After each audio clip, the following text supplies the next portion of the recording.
Do you believe that you can create buttons? Do you believe that you can create castles? Do you believe that you can create buttons? Do you believe that buttons are important to create? Does everything have to be bouncing off the wall enthusiasm? Is there power in satisfaction?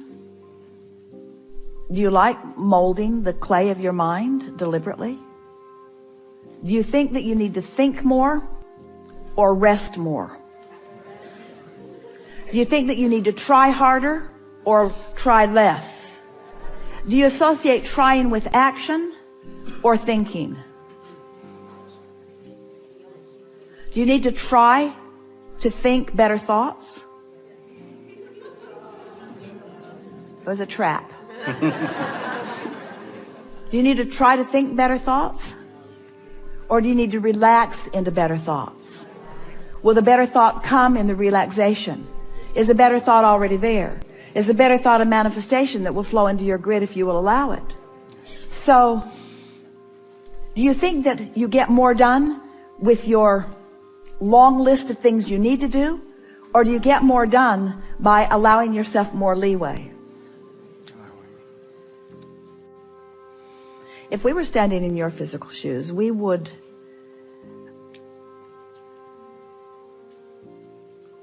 decide to be lazy.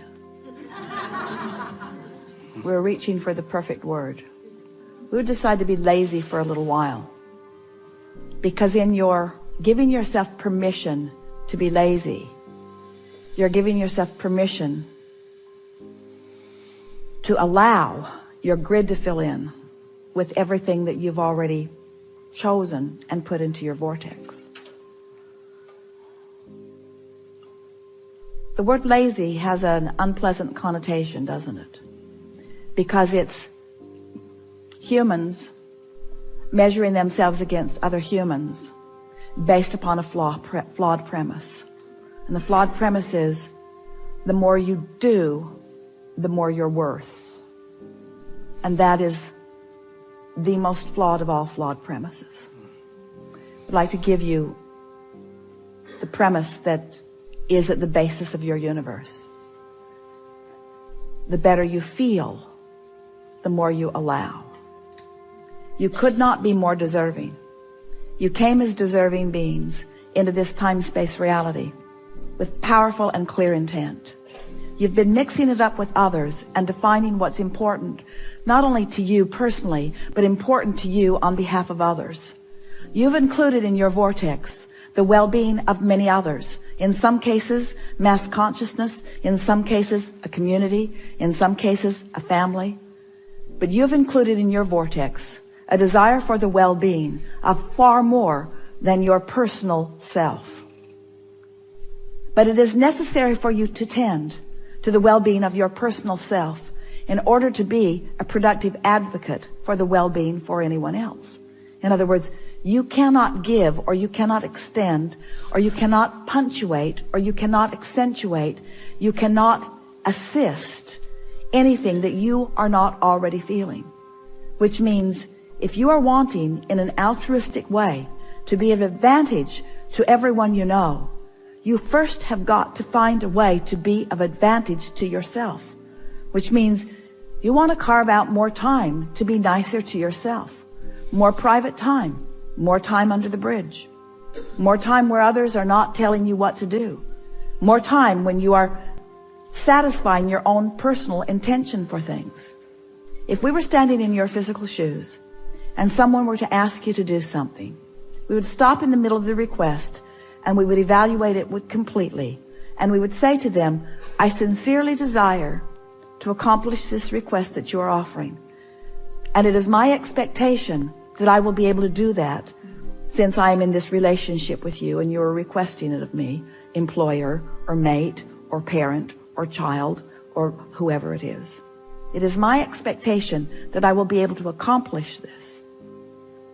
I just have to insert one thing in the foreground of this request.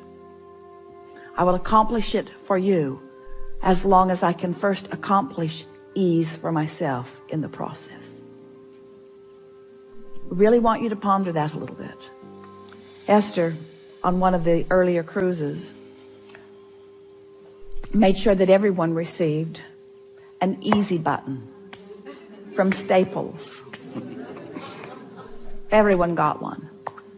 And Esther found a box of them in the attic the other day, and she spread them all around her house because she wants to amplify the ease of things, not the hardness. She wants to no longer justify the well-being that flows to her by pointing out how hard she's working in relationship to others. She wants to emphasize the well-being that's flowing to her by remembering the vibrational alignment that she is achieving. If we were standing in your physical shoes, we would do these things every day and then anything else that you have time for. We would meditate for 15 minutes every day, which means we would quiet our mind with the simple intention of allowing our cork to float. We would go outside no matter what the weather, and we'd move around in it in appreciation of this planet. We would look up and around, and we would find things to acknowledge, and we would talk about them right out loud.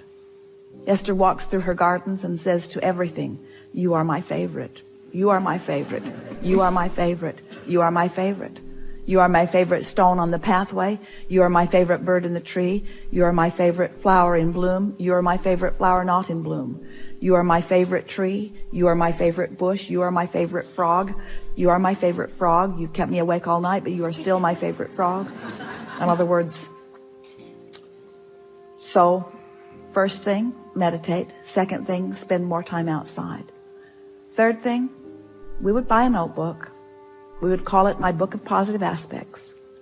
And we would fill at least 3, 4, 5 is even better, pages of positive aspects.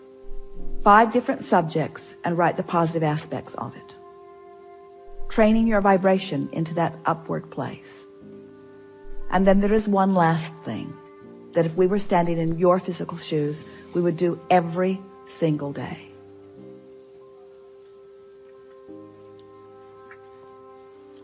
We would look upward and outward.